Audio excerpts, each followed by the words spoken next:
मैं फरहान और आप देख रहे हैं इंडियन मीडिया बुक। और आज हमारे साथ हैं सरफराज खान साहब, जॉइंट कमिश्नर बीबीएमपी। सरफराज साहब, बहुत बहुत शुक्रिया आने के लिए। तो सरफराज साहब, कोविड का इतना हंगामा चल रहा है कर्नाटका में और बेंगलोर में, क्या सिचुएशन है अभी बेंगलोर में? सिचुएशन तो वैसे ही आप जानते हैं, बहुत हालात बहुत ही तकलीफ और मुश्किल के हैं। ज़्यादातर लोग ऑक्सीजनेटेड बेड्स के लिए घूम रहे हैं और बहुत सारी पैनिक बहुत ज़्यादा है लोगों में। जी। जैसे कि जो लोगों को ऑक्सीजन लेवल्स 95 तक भी हैं, ये लोग भी 94 में जब आ रहे हैं तो ये लोग भी हॉस्पिटल के लिए ढूंढ रहे हैं। तो पैनिक का सिचुएशन, इतना पैनिक भी ना हो लोग, तो घर में ही आइसोलेशन करके अपना ट्रीटमेंट कर सकते हैं। लेकिन जो लोग का जो है 90 से कम ऑक्सीजन लेवल होता है, ऐसे लोगों को ऑक्सीजन की ज़रूरत है। तो बीबीएमपी पूरी तरह से क्या कहते हैं, अपनी मेहनत कर रही है कि बहुत सारे ऑक्सीजनेटेड बेड फैसिलिटीज़ क्रिएट करें। आज जैसे मैं आपको बात कर रहा हूँ तो अभी 14 फैसिलिटीज़ इस तरह के क्रिएट किए हैं, 1700 बेड्स की फैसिलिटीज़। इसमें 20% जो है ऑक्सीजनेटेड बेड्स होंगे। तो 1200 में इसके अलावा हज भवन जो है हमारा, हज भवन में हम लोगों ने first oxygenated CCC bed government का जो है हज भवन में बन रहा है, हज भवन के हज कमेटी की ओर से।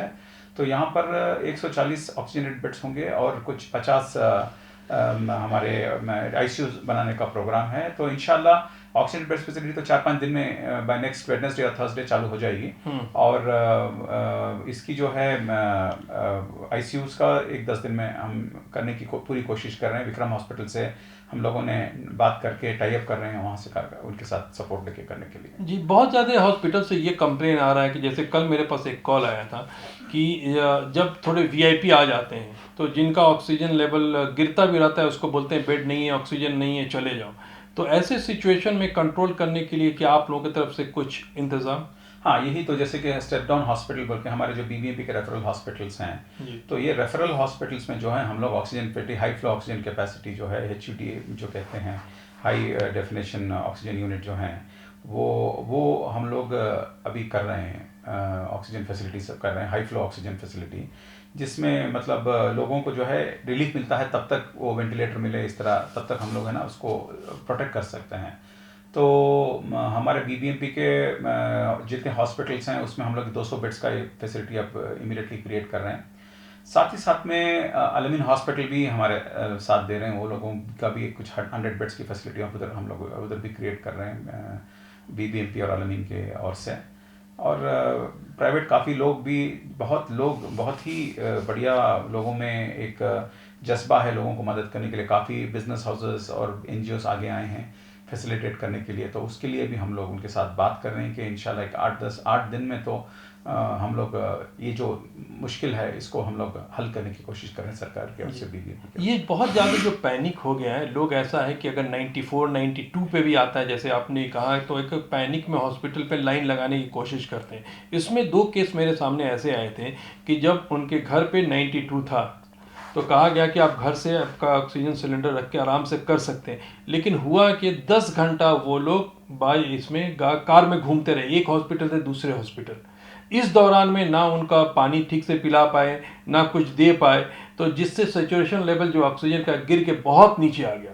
तो ये जो सिचुएशन के लिए हम कुछ ज़्यादा अवेयरनेस क्यों नहीं दे रहे हैं कि लोगों के नहीं, वही तो अवेयरनेस तो हम लोग दे रहे हैं, लेकिन वही बोल रहा हूँ, जैसे कि पैनिक रिएक्शन बहुत ज़्यादा हो रहा है इस जी। बार।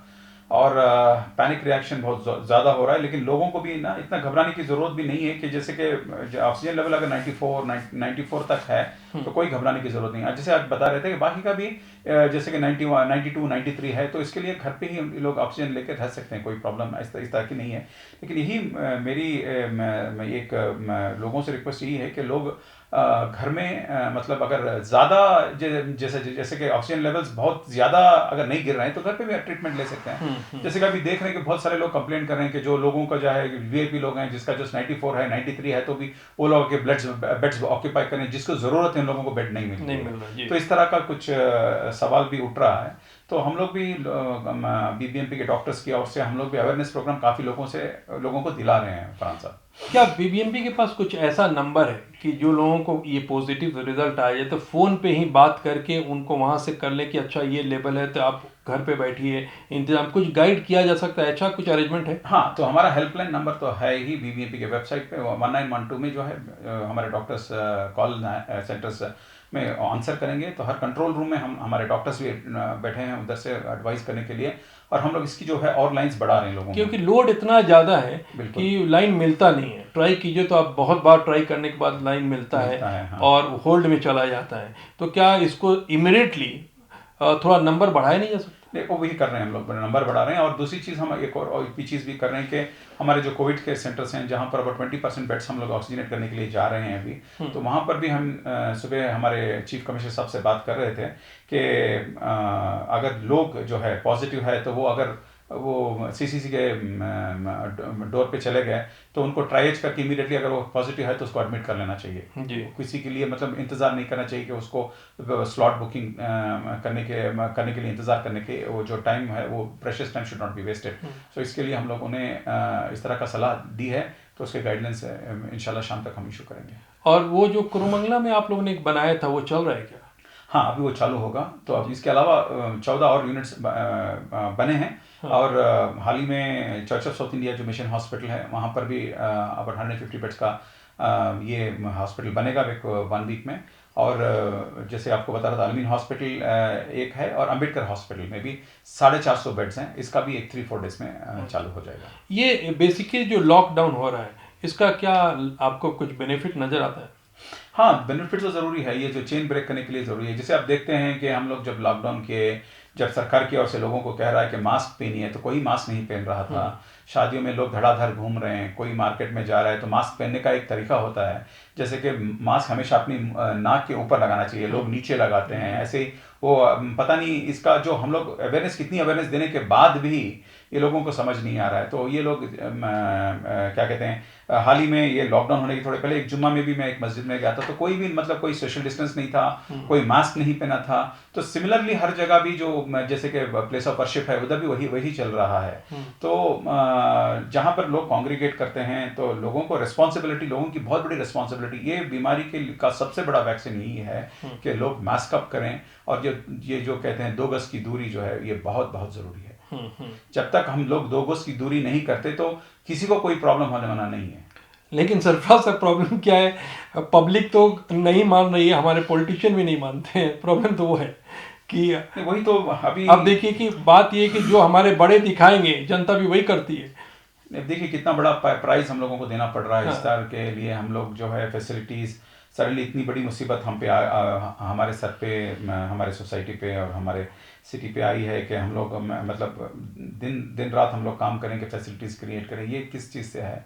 ये नेगलेक्ट से ही है। ये जो है कम्युनिटी स्प्रेड हो गया, लोगों में वायरस फैलना शुरू हो गया। अगर लोग जो है सही तरीके से मास्क पहनते और सोशल डिस्टेंस करते तो आज ये नौबत हमको नहीं आती। अच्छा ये बताइए सरफराज साहब, जो पहला बार आया था वेव 1 और वेव 2 में, तो ये वेव 2 ज़्यादा डेंजरस लग रहा है या वेव 1 में ज़्यादा इम्पैक्ट? वेव 2 में जो है ये वायरस जो है ये म्यूटेट होता है खुदा सा। दूसरी चीज़ क्या है कि जब म्यूटेट होता है तो ये पहले वो RAT टेस्ट में डिटेक्ट होता था, अभी इसमें डिटेक्ट नहीं हो रहा है। जैसे कि लोग को आंग में दर्द है या ब्रीदिंग डिफिकल्टी है, तो जब CT स्कैन करते हैं तो तभी पता लगता है कि इन लोगों को इन्फेक्ट हुआ है। तो इसमें बहुत देर हो रही है ट्रीटमेंट में। अगर पहले ही पता लग गया तो ये डेफिनेटली इसको जल्दी से जल्दी हम लोग ट्रीट कर सकते हैं। तो यही एक गैप हो रहा है जो जिस चीज़ से ये मुश्किल आ रही है, तो वायरस का म्यूटेशन से। तो ये जो टेस्टिंग का प्रोसेस है, क्या इसको ज़्यादा तेज नहीं किया जा सकता है? उसके कुछ सेंटर नहीं बनाए जा सकते हैं कि लोग आएँ? क्योंकि अभी भी लोगों का कहना है कि 5 घंटे 6 घंटे लग जाते हैं लाइन में लगे हुए। तो अगर मान लीजिए किसी को ऑलरेडी इन्फेक्शन है और वो 4 से 5 घंटा वहाँ खड़ा रहता है तो उसकी तबीयत और ख़राब हो जाती है। इसके लिए वही हम लोग जैसे बोल रहे हैं कि ये जो ट्राइएज का सिलसिला जो है, इसको ट्राइएज मतलब जो पेशेंट को इमीडिएट एवेल्युएशन जो करते हैं, जैसे कि इमीडिएटली जो उसको चेकअप करते हैं कि दैट्स कॉल्ड ट्राइएज। तो इस ट्राइएज में हम लोग क्या करते हैं कि बेसिक सिम्टम्स है क्या, तो इस ट्राइएज पे ही, लेकिन बाय द टाइम उसको आप ले जाएंगे, हर आदमी 6,000-7,000 रुपये दे के अपना लंग स्कैन नहीं कर सकता। अगर किसी को भी सिम्टम्स है तो डॉक्टर्स को पता चलता है, इमीडिएटली उनका ट्रीटमेंट चालू करते हैं। और अल्हम्दुलिल्लाह जब थोड़ा ट्रीटमेंट चालू होने के बाद वो स्टेबलाइज होता है तो उसके बाद बाकी को जो भी करना है कर सकते हैं। सरफराज साहब, मैं 1-1.5 महीना पहले मेरी तबीयत ख़राब हुई थी, काफ़ी लंबा लगा, तकरीबन 1 महीना। मेरे को ठीक होने में। तो मैं टेस्ट तो नहीं करा, लेकिन सिम्टम मेरे को पता चला था कि ऐसा है। तो मैं ये कहता हूँ कि अगर आपको टेस्ट नहीं भी कराएं, आपको आज के दिन में, मेरी अपनी राय मैं सोचता हूँ कि आपको लगे बुखार हो गया, सर्दी हो रहा है, हाथ पैर में दर्द है, तो आप इमीडिएटली पहले ऑक्सीजन लेवल चेक कीजिए। बिल्कुल। और वहां से आप अपना जो ट्रीटमेंट है चालू कर लीजिए। टेस्टिंग में अगर टाइम भी होता है तो उसके लिए वेट मत कीजिए। बिल्कुल। क्योंकि जहां तक मैं देख रहा हूँ केसेस खराब उस वक्त हो रहे हैं जो लोग इग्नोर कर दे रहे हैं। हाँ, नहीं वही तो बोला ना, जैसे कि एज ए रिस्पॉन्सिबल सिटीजन, जैसे कि आपको कोई भी अगर लगता है, थोड़ा भी लगता है कि आपको थोड़े सिम्टम्स हैं इसकी, जी। थोड़ी बुखार आ रही है, तो आपको आइसोलेट कर देना बहुत ज़रूरी है। अपने आप को आइसोलेट कर लें और ट्रीटमेंट चालू कर दें। यहाँ पर ये हो रहा है कि जब तक ट्रीटमेंट करके जब तक आरटीपीसीआर की रिपोर्ट आती है तो 2-3 दिन लग जा रहे हैं। हाँ। तो ये जो आदमी अगर पॉजिटिव है तो ये इसको सबको लगा रहा है और खुद की तबीयत खराब हो खुद की रहा है। तबीयत खराब हो रही है। ऑक्सीजन जहां उसका 96-95 था वो गिर के आ जाता है 90 पे। बिल्कुल, बिल्कुल। तो वो एक प्रॉब्लम है। तो ये सारे गैप को करने के लिए डेफिनेटली इंफ्रास्ट्रक्चर हमारे पास ज़्यादा चाहिए। बिल्कुल। तो इसके लिए क्या गवर्नमेंट की तरफ से उतना दिखाई नहीं दे रहा है, उतना फास्ट काम होते हुए? नहीं, अभी हो रहा है फरहान साहब, अभी जो है दिन रात काम कर रहे हैं, सारे मिनिस्टर साहब वगैरह लगे हुए हैं इस काम में, क्योंकि हम कल परसों दौरा करके आए, एमएलए साहब से, लोकल एमएलए जो हैं वो आए थे, साथ में मिनिस्टर साहब भी आए थे। तो जो भी है फास्ट ट्रैक पे डाले हैं हम लोग इस काम करने के लिए। जी। अच्छा, एक चीज़ और पूछी, जैसे एसेंशियल के बारे में अभी हम लोगों ने बंद कर दिया है, 6 से 10 है। अगर एसेंशियल को दिन भर खोला जाए तो आपको ज़्यादा बेनिफिशियल नहीं लगता है? क्योंकि देखिए सुबह 10 से और सुबह 6 से 10 के बीच में अगर आप देखेंगे भीड़ भाड़ ज़्यादा जमा हो जा रही है, क्योंकि लोगों को लगता है कि अब 10 बजे के बाद से मिलेगा नहीं। तो अगर एसेंशियल को दिन भर के लिए रखा जाए, सिर्फ एसेंशियल को, तो मैं सोचता हूं कि ज़्यादा बेनिफिशियल होगा, क्योंकि भीड़ भाड़ नहीं होगी, लोग अपने आराम से जाएंगे और चीज़ों को खरीद के वापस आ सकते हैं। नहीं फरहान साहब, जैसे बोल रहा हूँ ना, हम लोगों को डिसिप्लिन होना चाहिए जी। पहले भी सीएम साहब ने कहा कि हम लॉकडाउन तभी करेंगे जब ज़रूरी है। जब पानी सर से ऊपर चला गया तो ही लॉकडाउन करना पड़ा। आप बोलते हैं, हम बोलते हैं, जैसे कि हम जब जाके देखते हैं मार्केट में, तो सुबह से शाम तक देखो कोई भी मतलब घूम रहा है, कोई मास्क लगाया है नहीं लगाया है। तो एटलीस्ट जो है, जो फुल डे जो अगर हो सकता है, जो कंटामिनेशन हो सकता है वो बच सकता है 3-4 आवर्स। जब तक लोग जो हैं वो, जैसे मैं आपको बता रहा था, जैसे मास्क अप नहीं करते और सोशल डिस्टेंस नहीं मेंटेन करते हैं, कोई दवाई इसके लिए मतलब इसको रोक नहीं सकती। नहीं, ये तो सही बोले, जब तक इसको लोग नहीं अपने से करेंगे नहीं होगा, क्योंकि चेन ब्रेक करना बहुत ज़रूरी है। क्योंकि इतना रैपिड फास्ट इस बार लोगों पे फैल रहा है कि इसको रोकने के लिए लॉकडाउन एक सोल्यूशन, तो मैं बोलूँगा उतना अच्छा सोल्यूशन नहीं है, क्योंकि बहुत लंबा हो जाता है। तो ऑलरेडी लोगों के पास पैसे नहीं है, लेकिन मजबूरी में आदमी क्या करेगा। सही बात। तो इसको तो ब्रेक करने के लिए। दूसरी बात, सरफराज साहब ये बताइए कि ये जो वैक्सीन का मामला है, क्या पूरा वैक्सीन अवेलेबल है अभी?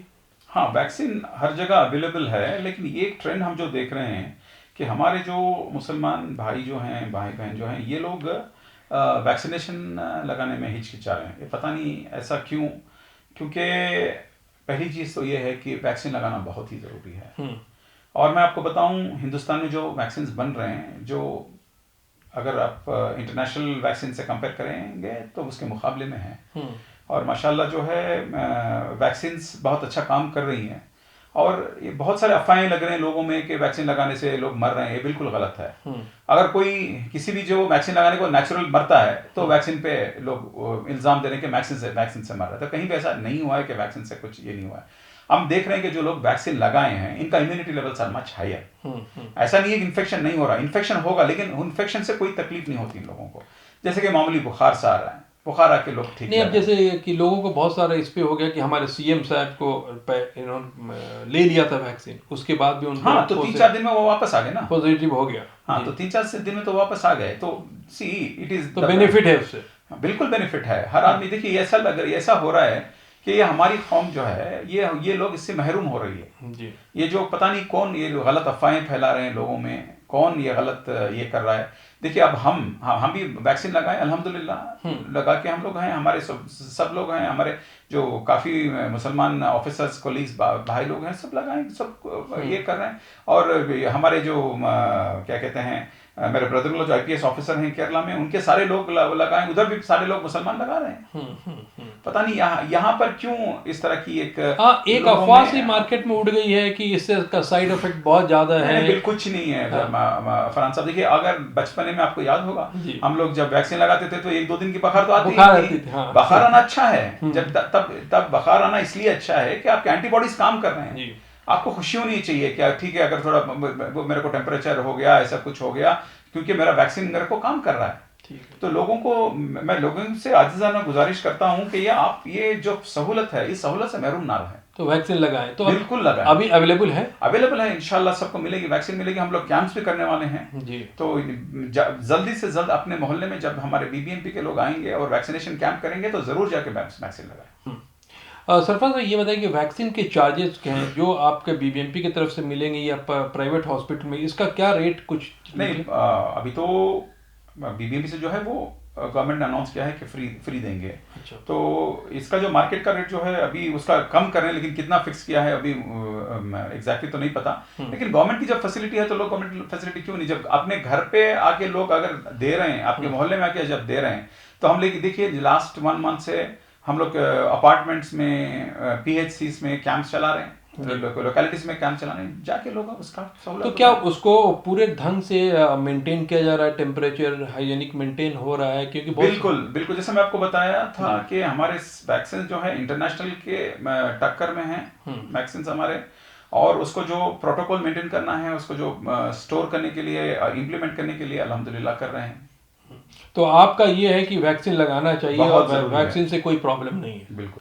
तो ठीक है सरफराज साहब, बहुत बहुत शुक्रिया इसके बारे में जानकारी देने के लिए। बहुत शुक्रिया फरहान साहब। लेकिन पहली बात मेरी बात खत्म करने से पहले फिर एक और बात मैं सारी आवाम से गुजारिश करता हूं कि सबसे पहले जो है मास्क अप करें, 2 गज की दूरी ज़रूर मेंटेन करें, और जो है वैक्सीन ज़रूर लें, क्योंकि वैक्सीन लेने में आपकी जो है आपकी भलाई है और आपकी जान इसमें बच सकती है। इतना कहते हुए आप कोई भी अफवाहें ना सुने, सब अफवाहें बिल्कुल बहुत गलत हैं। तो मैं आपसे एक्सपेक्ट करता हूं कि आप ज़रूर मतलब वैक्सीन लगाएंगे। Thank you so much sir. Thank you friends. Thank you so much watching Indian media.